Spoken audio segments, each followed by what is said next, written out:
အားလုံးပဲမင်္ဂလာပါရှင်ဟုတ်ကဲ့အဲ့တော့ဗောနော်ကျွန်တော်ကအခုဒီသင်ခန်းစာဗီဒီယိုဖိုင်လေးမှာကြတော့ကျွန်တော်ကိုလိုမလို့ဗောနော်ကျွန်တော်လာပြီးမေးကြတယ်ဗောနော်ကျွန်တော်နေ့စာရဲ့အချိန်လေးတွေဗောနော်အဲ့ဒါကိုမနက်ခင်းနေ့လယ်ခင်းညနေခင်းညအဲ့ဒါကိုကျွန်တော်အချိန်တိုင်းလေးနဲ့ဆိုလို့ရှိရင်ဘယ်လိုသတ်မှတ်လဲဗောကျွန်တော်ကိုလိုမလို့တချို့လာမေးကြတယ်ဗောနော်အဲ့တော့အဲ့ဒီဟာလေးကိုကျွန်တော်ရှင်းပြပေးချင်တာဖြစ်ပါတယ်ရှင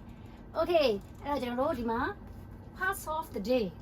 နေ့တနေ့တိုင်းရဲ့ဒါအချိန်လေးတွေပေါ့နော်အဲ့မှာ तू ကကြလေဒီနားလေးမှာပေါ့နော်ကျွန်တော်ကိုလိုမလို့ तू ကမနေ့ခင်းကတော့ဘယ်နိုင်ရက်နေဘယ်နိုင်ထိပါဆိုပြီးတော့တက်မတ်ပေါ့နော်အတိအကျ तू တက်မတ်လို့မရပါဘူးရှင်ဘာလို့လဲဆိုတော့ तू ပြောမှဆိုလို့ရှိရင်တူတယောက်ချင်းစင်ရရဲ့ဖြစ်ဖြစ်အချိန်ကာလနေရာတွေဒါတွေရဲ့ဖြစ်ဖြစ်ပေါ့နော်ကျွန်တော်တို့အဲ့မှာ live style တွေကွဲနိုင်တယ်ပြီးတော့ပေါ့နော်နေအောင်ကြီးအလင်းအောင်ပေါ့နော်ရတဲ့အချိန်လေးပေါ့နော်ကြာချိန်တွေကွဲနိုင်တယ်အဲ့ဒါကြောင့်မလို့သူ့ကိုကျွန်တော်တို့ကဘယ်ချိန်ကနေဘယ်နိုင်ထိဆိုပြီးတော့သူ့ကိုကျွန်တော်တို့ကဟိုအတိအကျတက်မတ်လို့တော့မရဘူးပေါ့နော်ဒါပေမဲ့ရေဘူးရအဖြစ်ပုံမှန်အဖြစ်တော့အခုလိုမျိုးလေးဒါတက်မှတ်လို့ရပါတယ်ဆိုတာလေးကိုကျွန်တော်ကိုလိုမာတို့ပြပြပေးချင်တာဖြစ်ပါတယ်ရှင်။ Okay စလိုက်ကြရအောင်နော်။ဟုတ်ပြီကျွန်တော်တို့မနက်ခင်း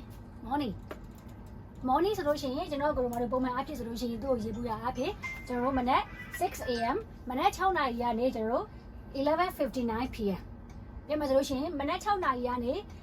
ေမနက်7:59 မိနစ်ထိသူ့မနက်ခင်းလို့ကျွန်တော်တို့ရေဘူးရအနေနဲ့တက်မှတ်လို့ရတယ်ပေါ့နော်။ Now noon ဆိုတာကျွန်တော်မွန်တက်ချိန်ဆိုတာနေ့လယ်7:00တီကိုပြောတာပါရှင်။နော်ကျွန်တော်နေ့လယ်7:00တီဆိုလို့ရှိရင်ဒါ noon လို့ခေါ်တာပေါ့။ဒါမွန်တက်ချိန်ပေါ့နော်။နောက်တစ်ခါ midday လို့ခေါ်သေးတယ်။အဲ့ဒီ midday ကကျွန်တော်တို့အဲ့လိုပဲ at or near 12 PM အဲ့လိုပဲနေ့လယ်12နာရီတီကိုလည်း midday လို့ခေါ်ရင်ခေါ်မယ်။ဒါမှမဟုတ်လို့ရှိရင်အဲ့ဒီနေ့လယ်7:00ဝန်းကျင်တစ်ဝိုက်လေးပေါ့။အဲ့ဒီအချိန်လေးကိုလည်းကျွန်တော်တို့က midday လို့ခေါ်မယ်ပေါ့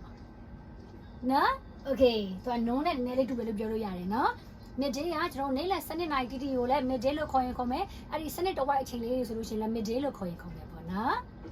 နောက်တစ်ခုကျွန်တော်တို့ afternoon နေ့လယ်ခင်းဆိုလို့ရှိရင်ကျွန်တော်တို့သူ့ကိုဘယ်နိုင်လဲဘယ်နိုင်လို့ပြောလဲဆိုရင်နေ့လယ်ပေါ့နော်7:00ဝန်တက်ချိန်7:00နာရီ10မိနစ်ပေါ့ပြောရရင်ကျွန်တော်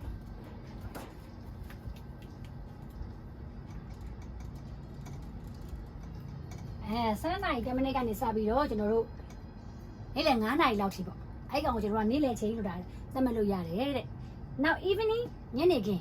းကိုဘယ်လိုသတ်မှတ်လို့ရလဲဆိုလို့ရှိရင်ကျွန်တော်တို့အဲ့လိုပဲ9နာရီ10မိနစ်ကနေကျွန်တော်တို့9နာရီထိညနေခင်း9နာရီထိဆိုလို့ရှိရင်ကျွန်တော်တို့က evening ညနေခင်းလို့သတ်မှတ်လို့ရတယ်ပေါ့နော်။ Now night ညကိုကျွန်တော်တို့က9နာရီ10မိနစ်ကနေ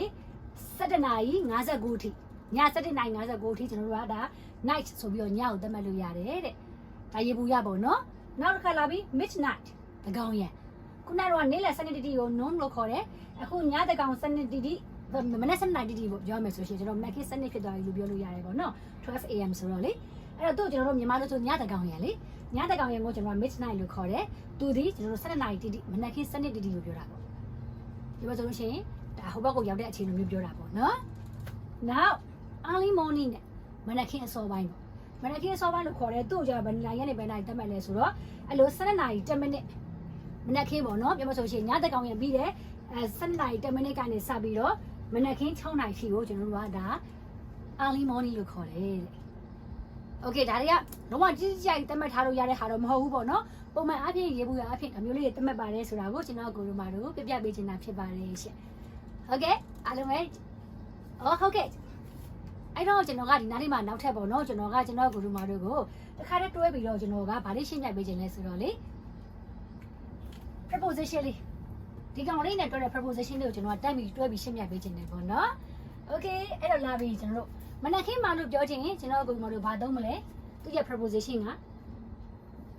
in အဲ့တော့မနက်ခင်းမှဆိုရင် in the morning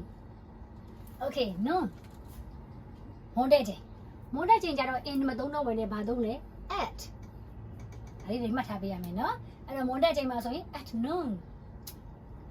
အဲ့လိုပဲကျွန်တော်တို့ဒီလိုပဲမွန်တက်ချိန်ပဲလေနော်နေ့လေအတိချိန်ပေါ့နော်အဲ့ဒီဝန်းကျင်7:00နာရီဝန်းကျင်ချိန်မှာ midday လို့ခေါ်မယ်ဆိုလို့ရှိရင်သူ့ရဲ့ရှေ့မှာ